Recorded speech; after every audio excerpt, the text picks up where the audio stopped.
Hello students, I hope you are doing great and we are back again with another video, and in this video we will be covering your topic that is budgeting. Budgeting का chapter जो है वो हम देखने वाले हैं. तो अगर अभी तक आपने ऑब्सेशन ऐप डाउनलोड नहीं किया है तो प्लीज़ डाउनलोड कर लेना ताकि आपको ये जो फ्री नोट्स हैं वहाँ से अवेलेबल हो जाएं. ठीक है, लिंक डिस्क्रिप्शन में है, प्लीज़ उसे ज़रूर चेकआउट कर लेना. चलो स्टार्ट कर रहे हैं कि बजट क्या होता है, इसको समझते हैं. देखो, तुमने अगर एग्जाम्पल मैं घर का दूं तो तुमने बहुत बार देखा होगा कि जैसे ही सैलरी आनी होती है ना तो मम्मी पापा पहले से ही एक एस्टिमेट लेके बनाने लग जाते हैं, है ना, लेके चलने लगते हैं. जैसे कि इतना रुपए जो है वो इलेक्ट्रिसिटी बिल का जाना है, इतना दूध का जाना है, इतने का राशन आना है. ठीक है, वो पहले से ही एक एस्टिमेशन पूरा सटीक बना लेते हैं कि ये हमें करना है. सो ये हमारे घर का बजट है. इसी तरीके से नेशन का बजट होता है और इसी तरीके से एक बिजनेस को भी अपना बजट बनाना पड़ता है. मतलब एक स्टेटमेंट, एक डिटेल प्लान तैयार करना पड़ता है जिसमें वो बताता है कि हमें क्या करना है, किस तरीके से हमें कितना खर्च करना है, कहाँ कहाँ खर्च करना है. ठीक है, वो पूरे स्टेटमेंट को ही हम बजट बोलते हैं. तो बजट एक डिटेल प्लान है ऑपरेशन का, फ्यूचर पीरियड के लिए बनाया जाता है. ये चीज़ याद रखना, ये फ्यूचर ओरिएंटेड होता है. मतलब चीज़ें अभी नहीं हुई हैं, होनी है, और फ्यूचर के लिए ही हम पहले से ही एक डिटेल प्लान बना रहे हैं कि हम कितनी सेल करेंगे, हम कितना प्रोडक्शन करेंगे, हमें कितना पैसा चाहिए होगा, कितना पैसा खर्च करेंगे. ये पूरा डिटेल प्लान ही बजट कहलाता है. It is estimate of need and expected result prepare in advance. मतलब एडवांस में ही हम प्रिपेयर कर लेते हैं कि हमें कितनी सेल चाहिए, हमें कितना प्रॉफिट चाहिए. ठीक है, हम उसके लिए 8,000 का सेल टारगेट अचीव करना चाहेंगे, तो क्या हमें चाहिए और क्या रिजल्ट होगा अल्टीमेटली, हम पूरा एक ओवरव्यू लेके चलते हैं. ये फॉर्मल एक्सप्रेशन है प्लान पॉलिसीज का. मतलब ये ऑफिशियल काम है ना, ऐसे नहीं कि बैठ के कुछ भी आप सोच रहे हैं.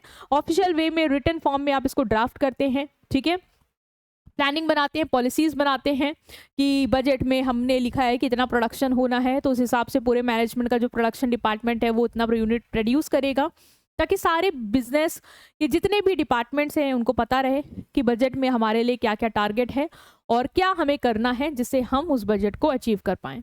ठीक है, तो एक तुम्हें इंस्टीट्यूट की भी डेफिनेशन दी है कॉस्ट एंड मैनेजमेंट अकाउंटेंट की कि बजट क्या है, एक फाइनेंशियल और क्वांटिटेटिव स्टेटमेंट है. मतलब मनी के टर्म में या नंबर के टर्म में एक पूरी स्टेटमेंट शीट तैयार की जाती है जो कि प्रिपेयर की जाती है prior to a defined period of time. मतलब एडवांस में प्रिपेयर की जाती है एक फिक्स पीरियड ऑफ टाइम के लिए. Of the policy to be pursued, मतलब क्या हमें चाहिए, है ना. जैसे बजट में हम सबका बजट बनाते हैं, सेल्स का बजट, परचेज का बजट, ठीक है, कैश का बजट, सारा बजट बनाते हैं जिसमें हमें बताया जाता है कि क्या क्या हमें गोल्स हैं, जो बजट हैं, जो एस्टिमेट है, स्टैंडर्ड है जो अचीव करने हैं, ताकि हम उन ऑब्जेक्टिव को अचीव कर पाए उस पर्टिकुलर पीरियड ऑफ टाइम में. अभी तुम एक एक करके सारे बजट पढ़ोगे ना तो तुम्हें क्लियर होगा कि कितने टाइप के बजट हैं और वो क्वांटिटेटिव स्टेटमेंट या फाइनेंशियल स्टेटमेंट उस पर्टिकुलर चीज को लेके क्या बोल रही है. सिंपल याद रखना, फ्यूचर पीरियड के लिए बनाया गया एक न्यूमेरिकल स्टेटमेंट होता है जो हमें बताता है कि हम क्या करने वाले हैं और उसका एंड रिजल्ट क्या होने वाला है.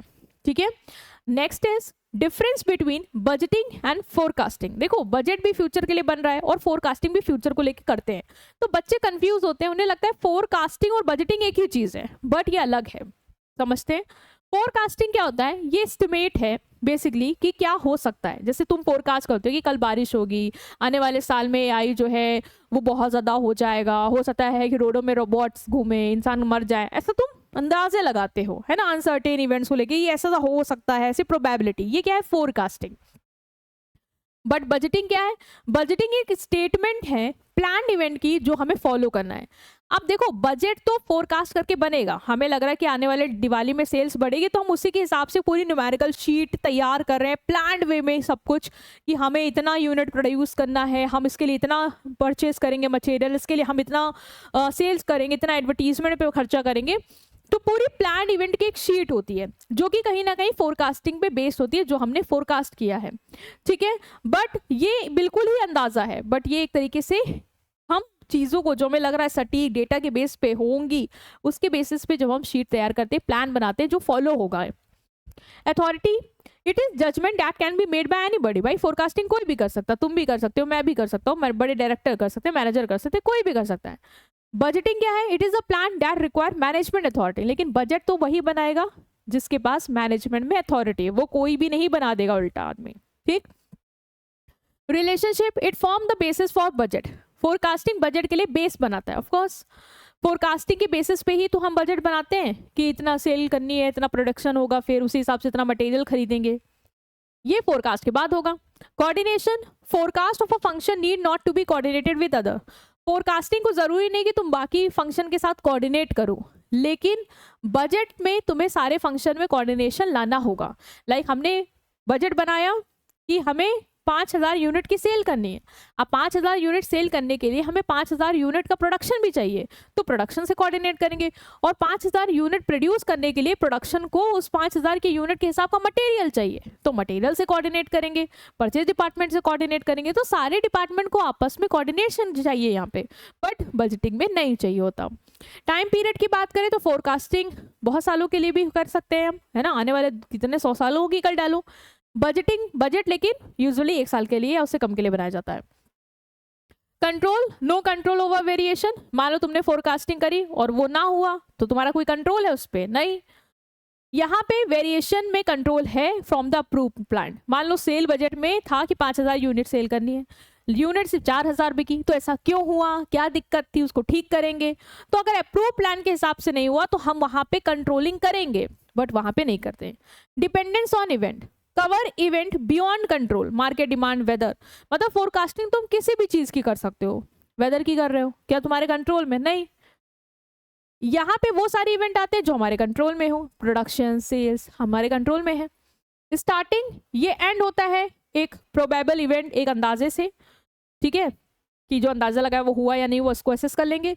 और ये स्टार्ट होता है फोरकास्ट करने के बाद, और फोरकास्टिंग के साथ ही क्या है, सक्सीड करता है। ठीक है, बजटिंग सक्सीड फोरकास्टिंग, फोरकास्टिंग के बाद होता है, मतलब फोरकास्टिंग के को सक्सीड करता है ये। Purpose, use not only for budgeting but also for other purpose. अब फोरकास्टिंग का बहुत जगह यूज है, अंदाजा लगाना बजट में भी काम आता है। इसके साथ अगर प्राइसिंग डिसीजन लेना है, हमें लग रहा है कि मार्केट में डिमांड बढ़ेगी तो प्राइस बढ़ाएंगे, तो वहां पे भी अंदाजा लगा के फोरकास्टिंग कर रहे हैं, तो ये कहीं भी यूज हो सकता है। बट ये सिर्फ आपको बजट सिर्फ प्लानिंग के लिए, प्लान बनाना और बजट के हिसाब से चीजें हुई नहीं हुई उनको कंट्रोल करना, वहां पे हम उसको यूज कर रहे हैं। तो ये था तुम्हारा डिफरेंस फोरकास्टिंग और बजटिंग को लेके। अब हम आएंगे तुम्हारे टाइप्स ऑफ बजट के। ये जो न्यूमेरिकल स्टेटमेंट बन रही है ये कितने टाइप की हो सकती है, मतलब किसके किसके लिए हम बजट बना सकते हैं। तो सबसे पहला बजट है आपका सेल्स बजट।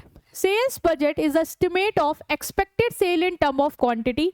सेल्स बजट क्या है, एक ऐसी स्टेटमेंट है जिसमें हम क्या बनाते हैं, जिसमें बताते हैं कि हमें कितनी एक्सपेक्टेड सेल चाहिए, ठीक है, उसको हम बता सकते हैं क्वांटिटी के टर्म में कि 5000 यूनिट की एक्सपेक्टेड सेल हम लेके चल रहे हैं, या मनी के रेवेन्यू के टर्म में बता सकते हैं कि 5000 करोड़ की सेल करनी है for a specific period of time, 1 साल के अंदर, जैसे कह दिया। It is the foundation on which other budget like production, material and are prepared. याद रखना, सेल्स बजट के बाद ही तुम्हारा प्रोडक्शन, परचेज और कैश बजट बनता है, ठीक है। जब हम ये अंदाजा लगाएंगे हमें कितना बेचना है, उसी के हिसाब से हम प्रोडक्शन करेंगे, उसी के हिसाब से हम मटेरियल खरीदेंगे, उसी के हिसाब से पैसा खर्च करेंगे।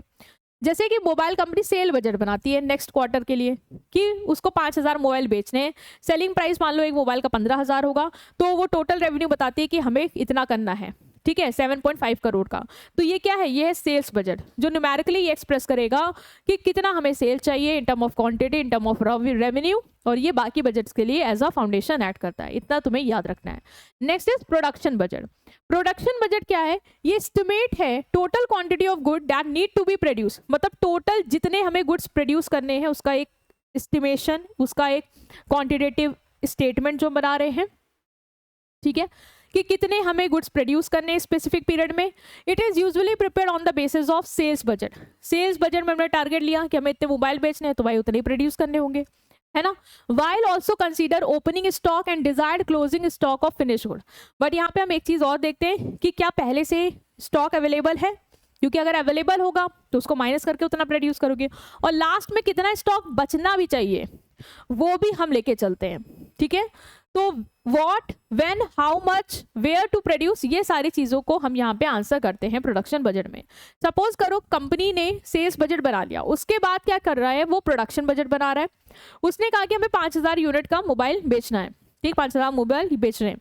ओपनिंग स्टॉक पहले से 500 मोबाइल पड़े हुए हैं। अब जब 500 पड़े हैं तो हमें इतना तो समझ में आ रहा है कि 450 बनाने होंगे फिर, लेकिन ये भी बोल रहा है कि फिनिश गुड्स 700 बचने चाहिए, मतलब ऐसे बनाओ 5000 कि 700 और एक्स्ट्रा हमारे पास रहे।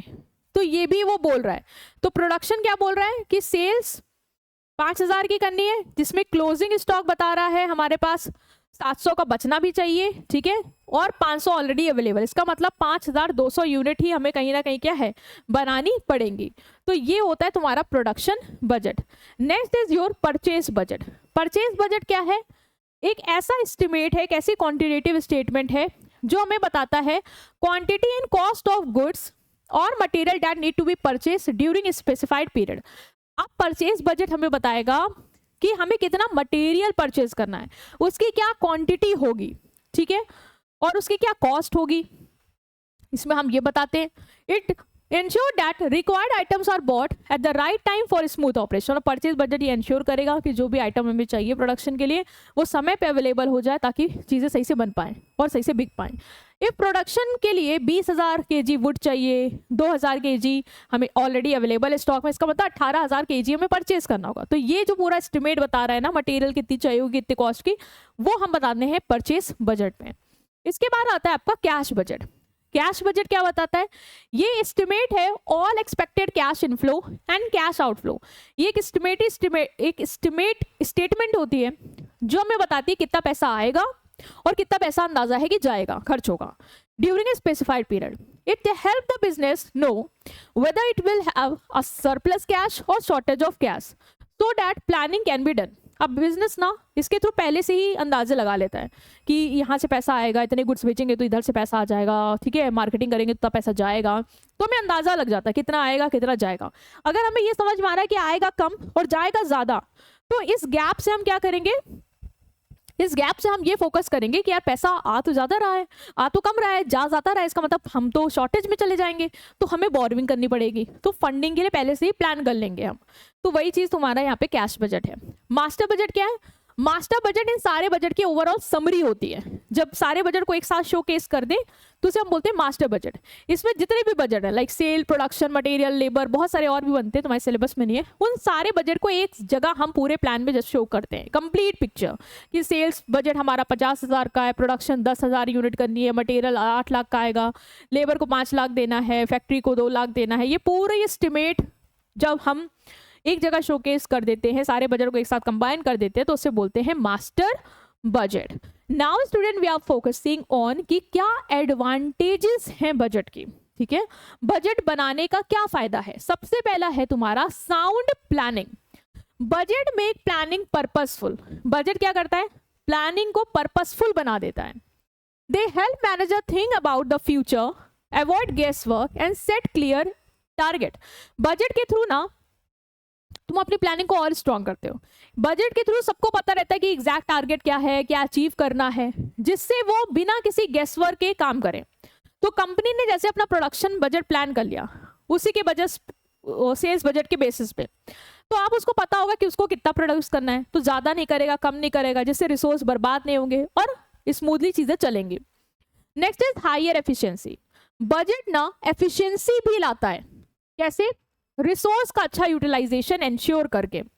लेबर बजट हेल्प करता है exact number of labour hire करने में, जिससे हम ज़्यादा वर्कर ज़्यादा हायर करेंगे ना कम। तो बजट की वजह से क्या होगी? एफिशिएंसी अच्छी होगी, चीज़ें बेस्ट तरीके से काम करेंगी, प्रोडक्शन उसी हिसाब से होगा जिस हिसाब से ज़रूरत है, सेल्स उसी हिसाब से करेंगे जिस हिसाब से प्रोड्यूस की है यूनिट, जिससे क्या होगा, रिसोर्स की बिना बर्बादी करे हम चीज़ों को करेंगे।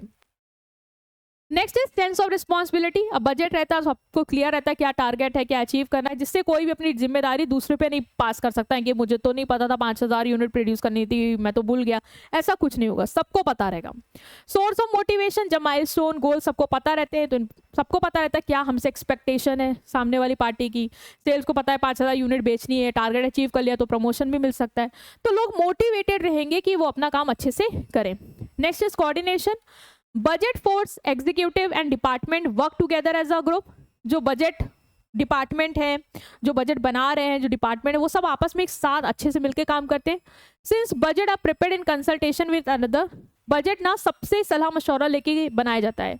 सेल्स ने जो बजट बनाया, प्रोडक्शन ने जो बजट बनाया, सब लोगों ने आपस में डिस्कस किया, अच्छा इतनी यूनिट बननी, इतनी यूनिट बेचनी है तो हम इतनी यूनिट प्रोड्यूस करेंगे, तो हम इतने यूनिट का मटेरियल लाएंगे। तो सब आपस में कोऑर्डिनेट करते एक दूसरे के साथ, जिससे हर डिपार्टमेंट में कोऑर्डिनेशन आता है और सब लोग एक साथ मिल के गोल को अचीव करने के लिए वर्क करते हैं। Next is delegation of authority. Budget allow करता है कि जो भी अथॉरिटी है, जो पावर है, वो हम बांटे बिना कंट्रोल को लॉस करें। Each department head get authority to act within the budget limit. हर डिपार्टमेंट हेड के पास अथॉरिटी होती है कि जो बजट में लिमिट तय है उसी के हिसाब से क्या करे, वो एक्ट करे। अगर उसके डिपार्टमेंट में उस हिसाब से चीजें नहीं हो रही हैं तो कंट्रोल करे, काम करवाए, ऑर्डर्स दे, पावर है उसके पास, ठीक है। और टॉप मैनेजमेंट पूरा सबको देखता रहता है इसी तरीके से। तो इस तरीके से सारे एम्प्लॉयज में क्या है, पावर बढ़ती है और लोगों को अथॉरिटी मिलती है कि वो भी अपने लेवल पे काम कराएं बजट के लिमिट के अंदर। नेक्स्ट इज कंट्रोल इफेक्टिव होता है। बजट एक स्टैंडर्ड देता है तुम्हें, क्योंकि बजट में हमने सबके लिए स्टैंडर्ड फिक्स कर लिया कि सेल्स 5000 यूनिट होनी है, उस हिसाब से प्रोडक्शन इतना होना है। तो सब लोग ना स्टैंडर्ड के हिसाब से क्या करेंगे, काम करेंगे। अब हम देखेंगे कि एक्चुअल में परफॉर्मेंस के स्टैंडर्ड के हिसाब से हो रही है, तो हम कंपेयर करेंगे। अगर कंपेयर करने पे पता चलता है नहीं कोई फर्क आ रहा है तो हम उसको ठीक करेंगे, जिससे ऑर्गेनाइजेशन हमेशा सही रास्ते पे चलती रहेगी। मान लो मेरा टारगेट था सेल्स का कि 1000 यूनिट बेचनी है, सेल्स ने सिर्फ 850 यूनिट बेची, तो हम देखेंगे ना कि स्टैंडर्ड से एक्चुअल परफॉर्मेंस अलग क्यों हुई, रीजन पता करेंगे। मान लो रीजन था कि एडवर्टीजमेंट में फॉल्ट थी, तो हम उसको फिक्स करेंगे ताकि फ्यूचर में वो गलती ना हो और हम सही से चलते रहें। तो बजट से ना बहुत सारे फायदे हैं जो एक ऑर्गेनाइजेशन को होते हैं, जो हमने यहाँ पे देखे। सो मीनिंग कवर की, टाइप्स देखे और तुम्हारे एडवांटेज, यही सिलेबस में है। इसको अच्छे से अपने एंड पे एक बार फिर से रिवाइज करना। मिलते हैं तुमसे नेक्स्ट वीडियो में नेक्स्ट चैप्टर के साथ। Till then take care and good bye.